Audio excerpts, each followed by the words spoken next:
Graças a Deus, meus irmãos. Você abra sua Bíblia no Evangelho de Mateus, capítulo 1.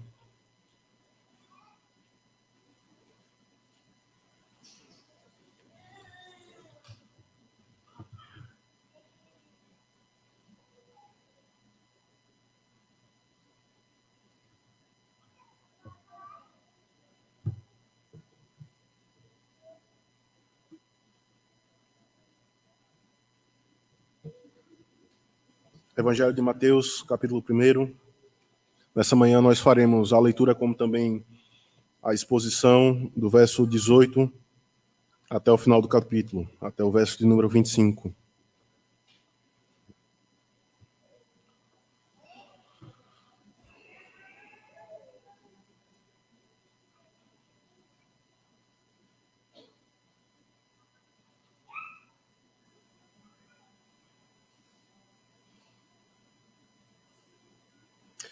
Evangelho de Mateus, capítulo 1, a partir do verso de número 18, diz assim a palavra do nosso Deus.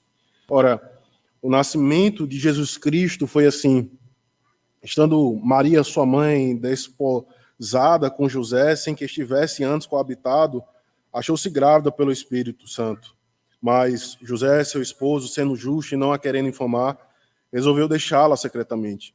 Enquanto ponderava nestas coisas, eis que lhe apareceu em sonho um anjo do Senhor, dizendo: José, filho de Davi, não temas receber Maria, tua mulher, porque o que nela foi gerado é do Espírito Santo. Ela dará à luz um filho, lhe porás o nome de Jesus, porque ele salvará o seu povo dos pecados deles. Ora, tudo isso aconteceu para que se cumprisse o que fora dito pelo Senhor por intermédio do profeta.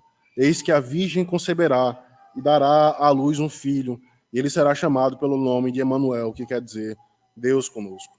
Despertado José do sono, fez como lhe ordenara o anjo do Senhor e recebeu sua mulher. Contudo, não a conheceu, enquanto ela não deu à luz um filho, a quem pôs o nome de Jesus. Amém, meus irmãos. Até que a palavra do nosso Deus. Vamos, mais uma vez, à presença do nosso Deus em oração, pedindo a sua bênção sobre esse momento de pregação de sua palavra. Oremos ao nosso Deus. Ó Senhor, nós te louvamos e te rendemos graças, ó Pai, porque quem nessa manhã é digno de se achegar diante do Senhor e dizer que os seus lábios estão puros, que suas mãos estão limpas, para invocar, para cultuar e para render louvores ao Senhor.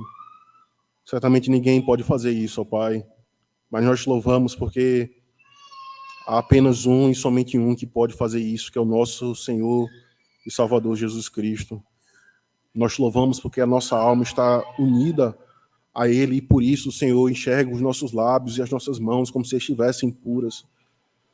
Por isso, ó Pai, nós te pedimos nesse momento de pregação, de exposição da Tua lei, da Tua palavra, que o Senhor seja generoso para com os Teus servos e nos instrua nessa manhã a respeito da Tua lei, que o Senhor conduza a nossa mente, o nosso coração, àquele ao amado de nossa alma, Jesus Cristo, a fim de sermos por Ele instruídos, abençoados e salvos para a honra e glória do Teu santo nome. É isso que nós oramos em Cristo Jesus. Amém. Amém. Uma pesquisa recentemente realizada pela Sociedade Bíblica constatou e apontou que cerca de 60% dos jovens e adultos acreditam que Jesus Cristo, em um determinado momento da sua vida, em seu ministério terreno, cometeu algum pecado.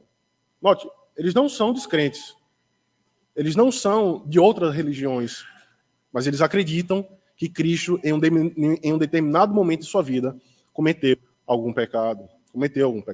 E, embora tal pesquisa, embora tais dados e números venham a nos deixar perplexos e surpresos, ela tão somente revela a decadência, a imoralidade e a incredulidade da nossa sociedade na pessoa de Cristo e nas palavras que procedem de sua boca, e das palavras que procedem da sua boca.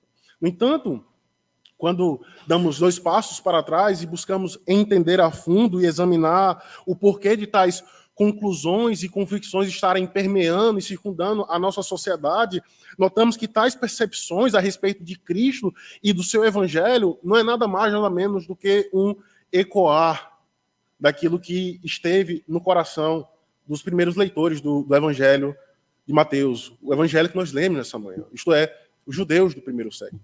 Para o judeu do primeiro século não havia nenhuma declaração, não havia nenhuma afirmação mais indigna de ser aceita, não havia declaração mais blasfêmica do que a de que Deus se encarnou, do que Deus se encarnou. Para eles, isso não era simplesmente considerado como um erro doutrinário ou teológico. Na verdade, deveria ser punido com até mesmo a própria morte. Porque para eles, aquele que é invisível, isto é, Deus, não pode ser visto. E se visto, não pode permanecer vivo aquele que o viu. E eles usam as passagens referentes ao episódio de Moisés se encontrando com Deus na sarça ardente. No entanto, nós louvamos porque o nosso Cristo, aquele que, quando foi assunto aos céus, disse que o seu Espírito haveria ao nosso encontro, a sua igreja, nos auxiliando a discernir as suas palavras, a sua obra, ele nos mostra claramente, já nos primeiros evangelhos, especialmente do evangelho de João, que o verbo estava com Deus e o verbo era Deus. Mais à frente, João vai dizer, vimos a sua glória como a glória do unigênito do Pai, como a glória do unigênito do Pai. Certo teólogo irlandês, se referindo à encarnação de Cristo, ele vai dizer que a encarnação de Cristo é o ápice da bondade, da justiça, da glória e da misericórdia de Deus em favor dos homens, em favor dos homens. Assim como o salmista, e nós cantamos esse salmo, vai afirmar que a verdade e a graça se encontraram, beijaram-se a justiça. O pastor Thomas Gooden vai dizer que o céu e a terra se encontraram, a saber, Deus e os homens. De modo que aquele que é infinito e eterno em seu ser, tornou-se finito e temporal em favor da sua igreja. Aquele, como o apóstolo Paulo vai dizer aos Efésios, que é tudo em todos, tornou-se nada em favor da sua igreja, Mas o grande ponto, meus irmãos, quando nós nos aproximamos de um texto como esse, um texto que normalmente é usado para pregar na ocasião de Natal, para se referir ao nascimento de Cristo, o grande ponto que está diante de nós é que a encarnação do Filho foi o meio pelo qual Deus escolheu salvar os homens da sua ira vindoura. Foi o meio pelo qual Deus escolheu para salvar os homens da sua ira vindoura. Foi por meio da encarnação daquele que é verdadeiramente homem, daquele que é verdadeiramente Deus. E foi a respeito dessa encarnação que Mateus escreve aos seus primeiros leitores que não acreditavam ser Cristo o Messias, e que nesta manhã ele também nos apresenta do verso 18 ao verso número 25 a glória do nosso Cristo, a glória do Messias encarnado. Então, a glória do Cristo, a glória do Messias é revelada no texto que nós lemos nesta manhã, quando percebemos que Mateus ele vai afirmar de forma categórica que esse Cristo ele foi divinamente gerado, que esse Cristo ele foi divinamente gerado. Essa, por assim dizer, é a primeira manifestação, a primeira verdade a respeito da glória do nosso Cristo, que ele foi divinamente gerado. Veja o texto a partir do verso 18, por favor. Ora, o nascimento de Jesus Cristo foi assim: estando Maria, sua mãe, desposada com José, sem que estivesse antes coabitado, achou-se grávida pelo Espírito Santo.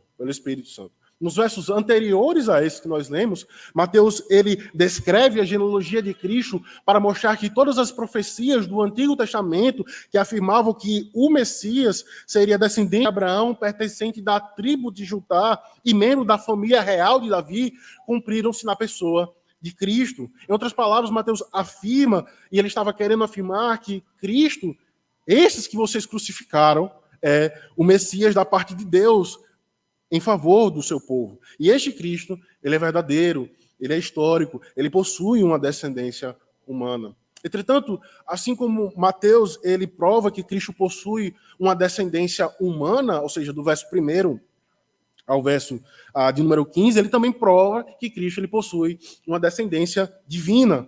Notem, por favor, a partir do verso 15, o que nos é dito a respeito da genealogia de Cristo.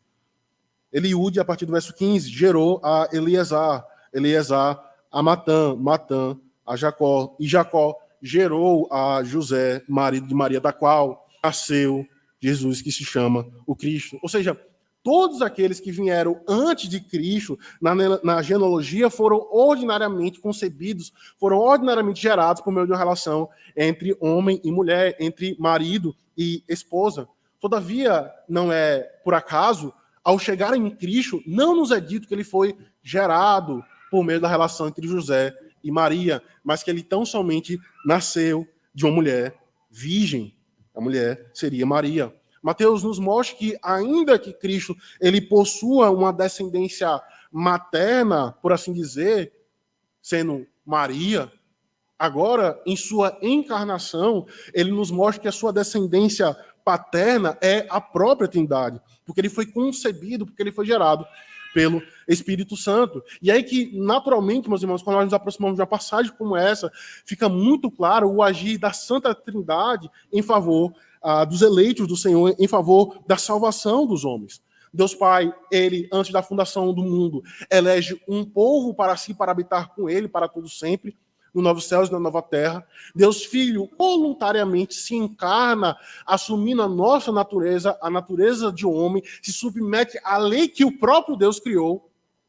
Ele morre e então imputa a sua justiça a nós. E o Espírito Santo, e Deus Espírito, ele aplica esta redenção que o Filho ele garante à Igreja de Cristo em nossos corações, dando a justiça de Cristo em nossa alma, a fim de nos tornarmos aptos e aceitos diante da presença do Senhor.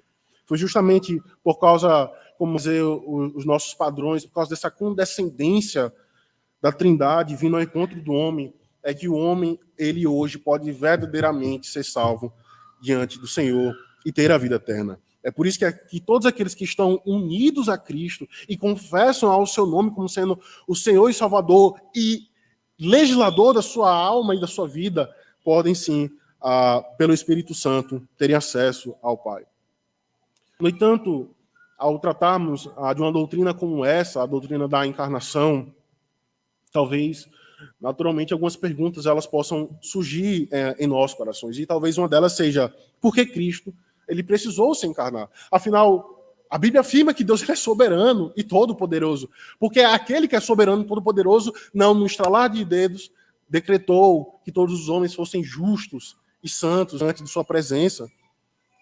Porque, como vai afirmar Isaías, após Cristo ter se encarnado, como vai dizer o próprio profeta Isaías, precisou Deus fazê-lo, moê-lo e enfermá-lo em favor dos seus eleitos. Porque Cristo ele precisou nascer de uma mulher e assim crescer e se desenvolver como qualquer outro homem, como qualquer outra mulher. A resposta para essas indagações, para essas perguntas que surgem, ao tratarmos da natureza humana e divina de Cristo, ela é simples. Porque essa foi a vontade de Deus. É assim que ele estabeleceu que os homens viessem a ser salvos. Mas aquele que também é soberano, é também um Pai amoroso e nos conduz pela sua palavra, nos dando outros motivos além da sua própria soberania, do porquê Cristo ele precisou, porque Cristo ele precisou se encarnar. E ao nos voltarmos para as Sagradas Escrituras, percebemos esses motivos. E a primeira razão pela qual Cristo ele precisou se encarnar é aquela que os nossos pais, os teólogos de Westminster, eles chamavam de representação federal. Ou seja, Adão como nosso representante, como sendo cabeça federal da humanidade, após a transgressão do pacto das obras, após a transgressão que o próprio Deus deu a lei a ele não apenas levou consigo e a sua esposa Eva à decadência e à morte, mas levou consigo também todos aqueles que posteriormente viessem a nascer ordinariamente por meio da relação entre Adão e Eva. Mas é aí que o apóstolo Paulo, aplicando esse conceito, essa verdade que todos pereceram e caíram em Adão, ele vai afirmar em sua carta aos Romanos, no capítulo 5. Assim como pela desobediência de um só homem, Adão, muitos se tornaram pecadores, assim também pela obediência, pela fidelidade ao pacto, também muitos se tornarão justos. Muitos se tornarão justos. Assim como a decadência da natureza, e é por isso que ela geme e clama por redenção, assim como a morte e a separação do nosso relacionamento com Deus se deu pela desobediência de um só homem, a restauração, a salvação e a redenção também se daria por meio de um só homem, por meio de um só homem. No entanto, Eis uma grande distinção que nós precisamos fazer de Cristo e Adão, como sendo aquele primeiro Adão, como sendo também o segundo Adão, como o apóstolo Paulo ele vai dizer. Eis a importância, por exemplo, para fazermos essa distinção, como nós nos aproximamos de um texto como esse, em Mateus capítulo 1, a respeito do nascimento virginal de Cristo. Uma vez que a encarnação de Cristo não se deu por meio de uma relação entre homem e mulher, por meio da relação de José e Maria, Cristo ele não tinha como representante federal, como cabeça federal, Adão, mas ele mesmo. Ele mesmo. E é por isso que ele nasce e é um homem justo, santo, imperfeito, impossível de, em algum momento de seu ministério, de sua vida, cometer algum pecado. É por isso que a impecabilidade de Cristo importa ao nos aproximarmos de um texto como esse, como sendo fruto do Espírito Santo. Porque se Cristo não fosse verdadeiramente justo, como um fruto da concepção do Espírito Santo, então ele não seria melhor e nem diferente de Buda, de Confúcio, de Gandhi. Ele seria simplesmente um exemplo de moralidade, que você poderia pegá-lo ou deixá-lo ir. Mas se ele é o Deus encarnado, aquele que foi gerado pelo Espírito Santo, nasceu de uma mulher virgem, foi assunto aos céus e morreu uma morte substitutiva vicária em favor da sua igreja e promete no último dia vir julgar vivos e os mortos a fim de que a sua igreja possa morar com ele para todo sempre.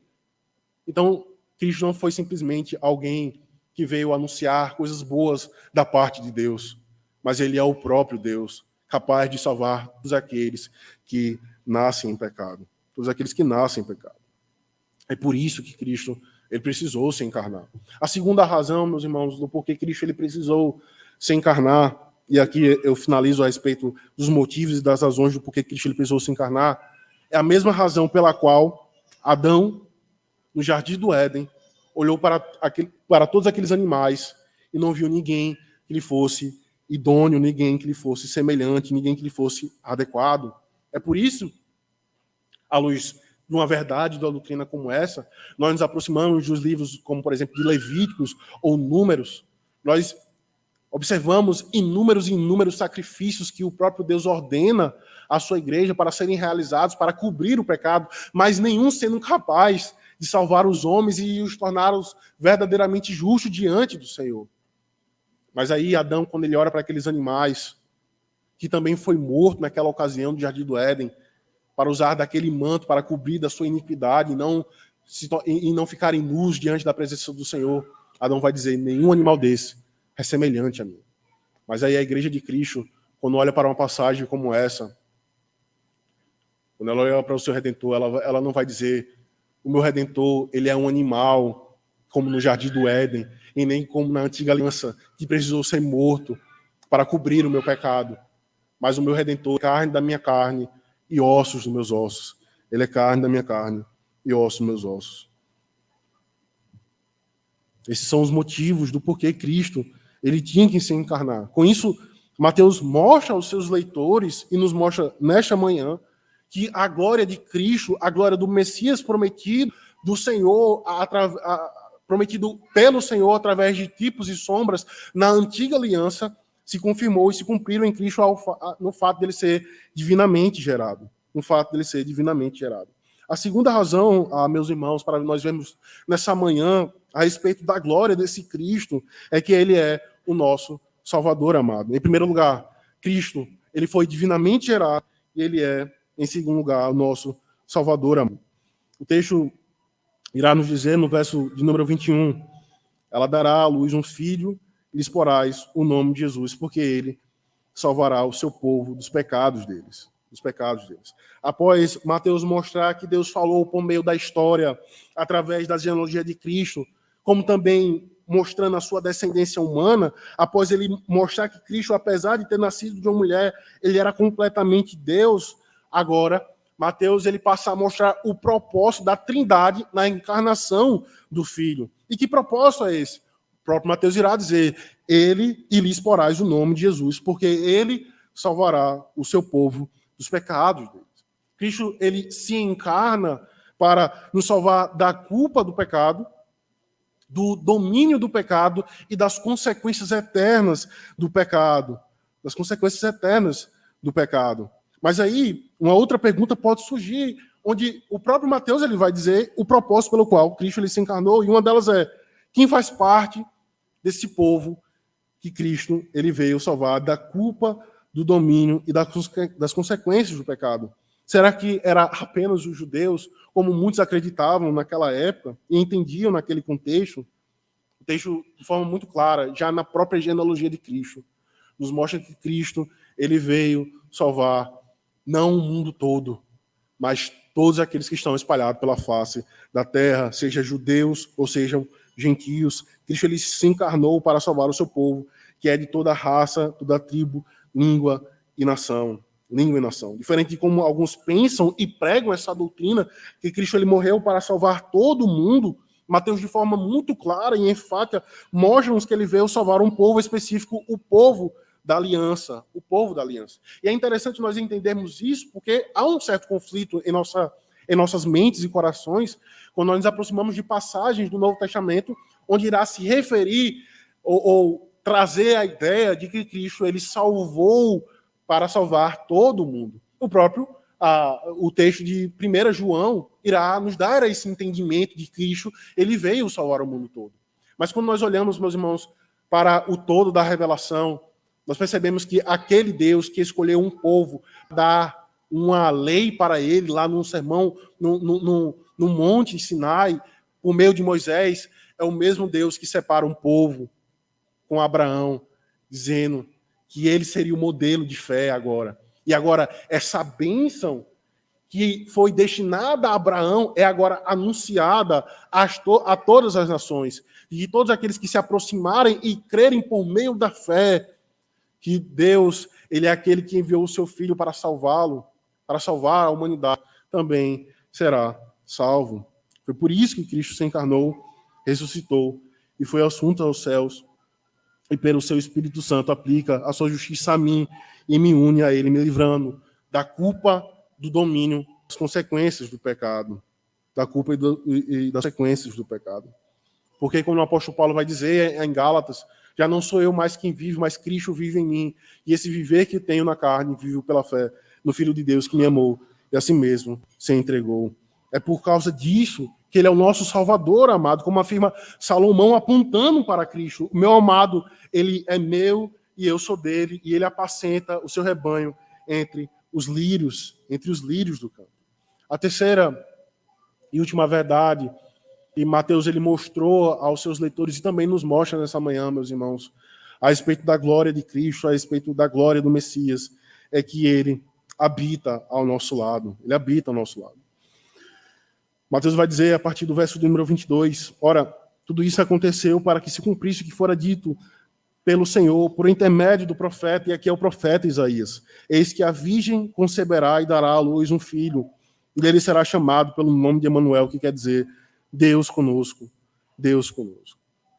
A encarnação do Verbo divino, meus irmãos, não foi fruto do acaso, como muitos pensam, mas foi o cumprimento da profecia que o Senhor deu ao seu povo e deu aos nossos pais, especificamente por meio do profeta Isaías. A concepção de Cristo por meio do Espírito Santo no ventre de uma jovem virgem não era demonstração da infidelidade de uma noiva para com o seu noivo, mas a fidelidade de Deus para com o seu povo. A promessa de que a virgem conceberia e daria à luz a um filho, colocando nele o nome de Emanuel, que quer dizer Deus conosco, não era a frustração de um futuro casamento entre um homem e a mulher, mas era a concretização e a maior demonstração de amor de Deus para com o homem. Charles Spurgeon, comentando especialmente esses versos, ele vai dizer, talvez José tenha ficado triste e desanimado e abalado com a notícia de que Maria estava grávida. Afinal, ele não a conheceu. Mas para animar José e fortalecê-lo, nada e absolutamente nada foi trazido à sua memória, senão as Sagradas Escrituras. E verdadeiramente, quando estamos em um dilema, nada nos concede tanta confiança para manter os nossos olhos fixos nas promessas do Senhor, guardando em nosso coração. Em nosso coração. Deus, quando vai dizer o autor aos Hebreus, ele havia falado de muitas vezes e de muitas maneiras aos pais pelos profetas, mas agora a Santa Trindade, por meio de uma condescendência, veio ao encontro do homem para tabernacular no meio do seu povo. Então conhecemos a Cristo. Os nossos pais, na antiga aliança, no Antigo Testamento, viram a Shekinah, a glória do Senhor. Mas hoje, uma vez que Cristo se encarnou e foi assunto aos céus e preserva, ainda que à direita de Deus Pai, uma natureza humana e uma natureza divina, nós vemos a sua glória, porque ele é Deus manifestado em carne. Porque, como vai dizer o apóstolo Paulo em Colossenses, nele habita corporalmente a plenitude da divindade. Porque ele é o Deus Emmanuel, o Deus conosco, o Deus que habita ao nosso lado. Cristo, ele não foi simplesmente um profeta que veio falar da parte de Deus, mas ele é o próprio Deus, o esplendor da glória do Pai e a exalta expressão do seu ser. Ele é Deus, mesma substância, Deus de Deus, luz de luz, co-igual, co-eterno e consubstancial, Pai. Tem os mesmos atributos e realiza as mesmas obras. Se Cristo não tivesse assumido um corpo e uma alma, meus irmãos, ele jamais poderia ter curado a nossa alma e o nosso corpo. A nossa alma e o nosso corpo. Perceba as verdades gloriosas que um texto como esse, que normalmente é pregado na ocasião de Natal, para então dar ênfase ao advento. Mas perceba os grandes consolos que um texto como esse nos dá, meus irmãos. Você sabe por que os novos céus e a nova terra durarão para todos sempre e sempre? Porque aquele que está à direita de Deus Pai, ele ressuscitou em glória e preservou e ainda mantém um corpo que é verdadeiramente homem e verdadeiramente Deus. É porque a nossa alma e o nosso corpo estão unidos a Cristo, é que passaremos a eternidade com Ele, como afirmam os nossos catecismos. Após a nossa morte, iremos imediatamente, em um piscar de olhos, ao encontro do nosso Redentor, enquanto aguardamos aquele último e glorioso dia, os nossos corpos serão ressuscitados em glória, à imagem e semelhança do nosso Redentor. Do nosso Redentor. Veja como que uma doutrina como essa, a encarnação de Cristo, pode consolar verdadeiramente o nosso coração. Eu me lembro do episódio, há um ano atrás, justamente em fevereiro do ano passado, onde a minha esposa ela perdeu o nosso segundo filho, ali com 4, 5 meses, né, de idade. E é engraçado que nesses momentos críticos, as pessoas elas vêm aos nossos encontros, vai ao encontro da minha esposa e diz: Deus ele é soberano. Você é muito nova, não se preocupe com isso. E é verdade, Deus ele é soberano e isso é suficiente para consolar os nossos corações.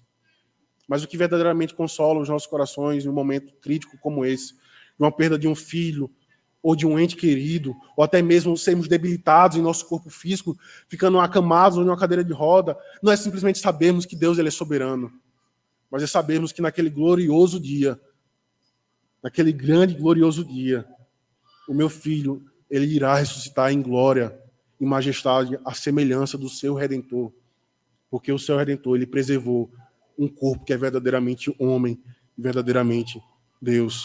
E é isso que consola o coração da igreja. Não apenas saber que Deus ele é soberano, mas sabermos, como vai dizer o autor aos Hebreus, temos a destra de Deus Pai, um Redentor, a semelhança de nós, que pode verdadeiramente nos consolar em momentos de dor, em momentos de dor. Você tem, porventura, e por algum momento perder a salvação?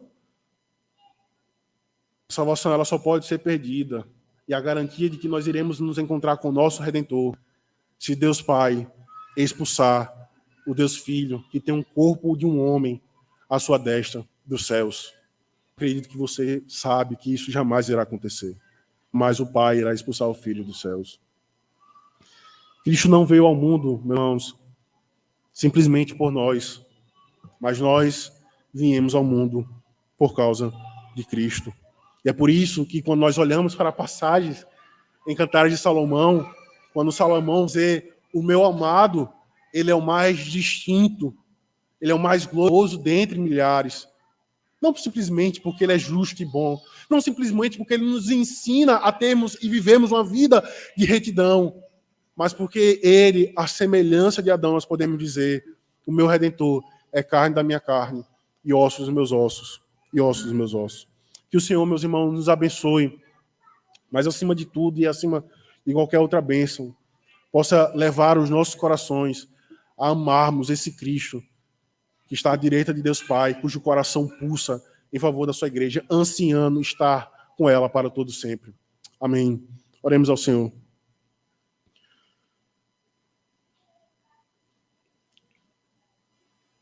Nós não merecemos, ó Pai, sermos salvos, mas o Senhor não apenas nos salvou, mas o Senhor fez questão de que o teu Filho se encarnasse e assumisse a nossa natureza, a nossa semelhança para nos salvar. E embora hoje nós não vejamos ao nosso Redentor, Jesus Cristo, nós temos a garantia, por meio do teu Evangelho, por meio da tua palavra, que nós veremos ele face a face e seremos como ele é. Que grande consolo, ó Pai, nós temos. Nos ajuda no momento de dor, de angústia, sermos lembrados dessa verdade gloriosa, de que nenhuma dor, de que nenhuma perda, nenhum sofrimento pode ser comparado com a glória daquele dia onde nós seremos ressuscitados em glória, à imagem e semelhança do nosso Redentor. Nos abençoa, Pai, nessa manhã. Nós oramos em Cristo Jesus. Amém.